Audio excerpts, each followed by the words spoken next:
Hey, greetings, Westwood Church. Pastor Scott here for my Tuesday update on Wednesday this week.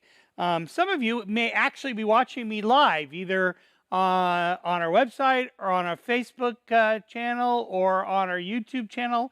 You may be watching me live. I sent out a text not too long ago to just invite some of you to watch me live, or some of you may be watching me later on our YouTube channel.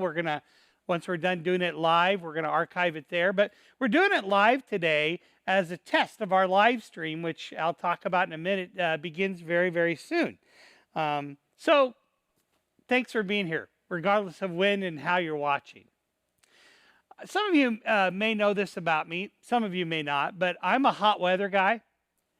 Summer is my favorite. Mid-90s, bright, sunny, that's about perfect for me. When it gets to be above 100, that's when I start to think, woo, it's getting a little warm out here.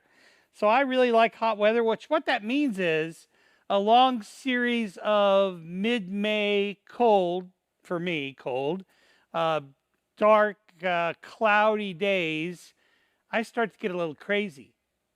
And in the midst of a time like that, which of course in Nebraska happens, we're in the middle of one right now, in a time like that, I have to remind myself of something that I know, but that I sometimes have to take on faith. I have to remind myself the sun is always there, even when I can't see it, even when it's covered by a thick blanket of clouds. The sun is always there. It's always there. It's always providing light. It's always warming our planet.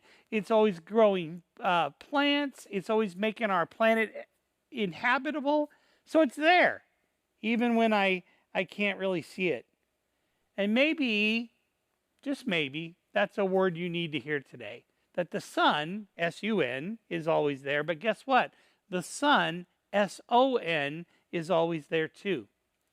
I know sometimes life can feel dark and cold and dreary. And you may wonder, in the midst of difficult times, where's God even in the midst of all that?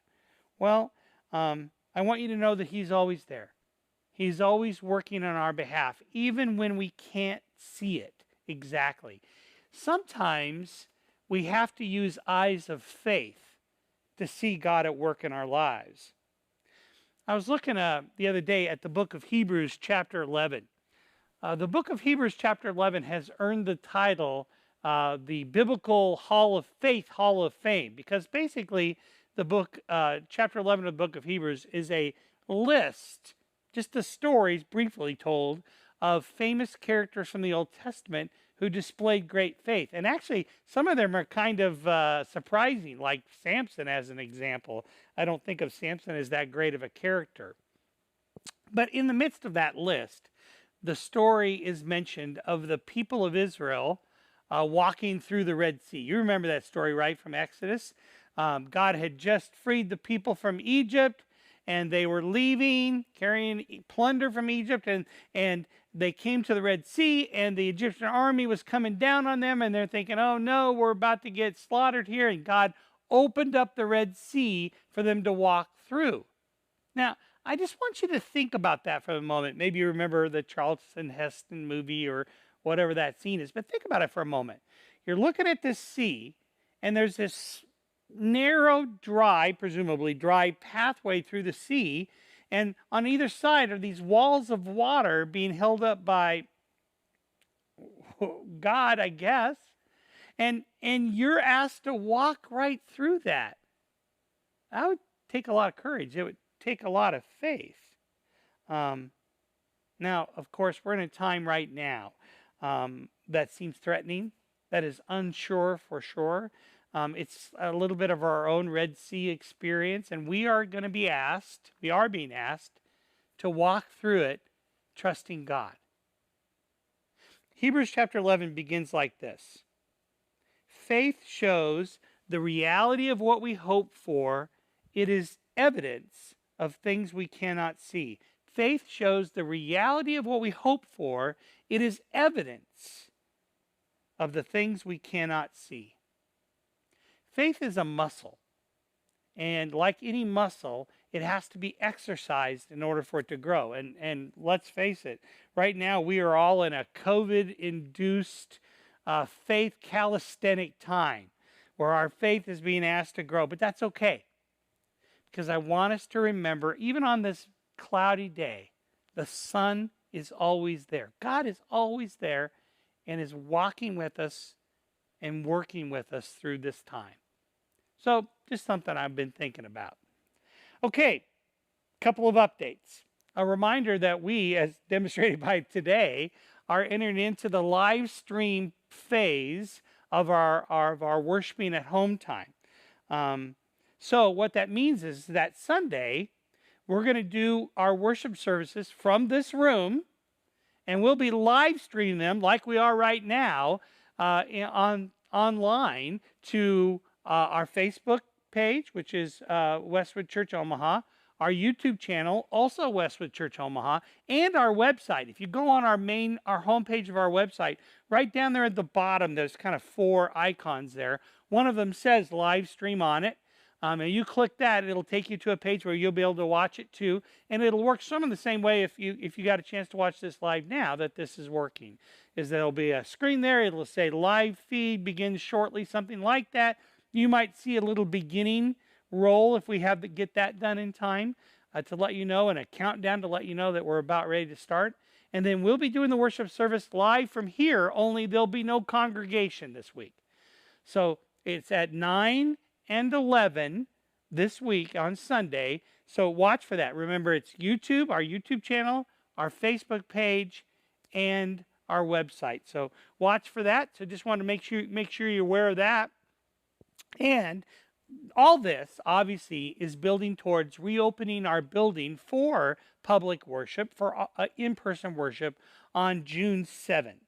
And that's what we're building for, because we're going to live stream those services too. So on June 7th, we're going to be able to have a portion of our normal worshiping congregation here. We are standing in the worship center right now, and you're going to see these ropes, and they'll be spread across half of each one of the rows. And we'll ask you not to sit on the rope, but to sit in the part of the row with your family. So you can tell just by that, if you do the math, that we're not going to be able to have our whole room full. So we need to know who's planning on coming on June 7th. And so we're going to send out a survey here next week sometime that'll just ask you sort of that question. Are you planning on being here in person on June 7th and the other Sundays of June? And if you are, what service are you going to attend? Because we can only accommodate a certain number of folks. So we're trying to get a feel for that. So when that survey comes, we appreciate if you open it and fill it out right away. But just a reminder, we're going to live stream those services too. So in June, you'll still be able to, really for the foreseeable future, for a long time now, we'll be live streaming our services, and you'll be able to watch them at home too. So just wanted to let you know that that's happening. Also, one last thing, if you would check my written update, you'll see it on the website. It's up there right now. There's a note from our children's minister, Michelle Goodrich, about how kids and families with young kids is going to work on these times if you come in person. Obviously, if you're watching on the live stream, it can work any way your home wants it to work. But if you come here, we have some things that we need to tell you about how that's going to work. So I'd really appreciate it if you'd open the written update and read that. There's some important information there you need to know, especially if you have young kids. So just want to make sure you know that too. Well, I appreciate those of you who got a chance to watch live. I appreciate those of you who are watching it later. I appreciate the way you have followed these Tuesday updates. We'll continue in them at least for a while, perhaps through June. But so grateful that you're here. So that's all from me for now. We'll see you Sunday from this room on our live stream. Blessings, my friends.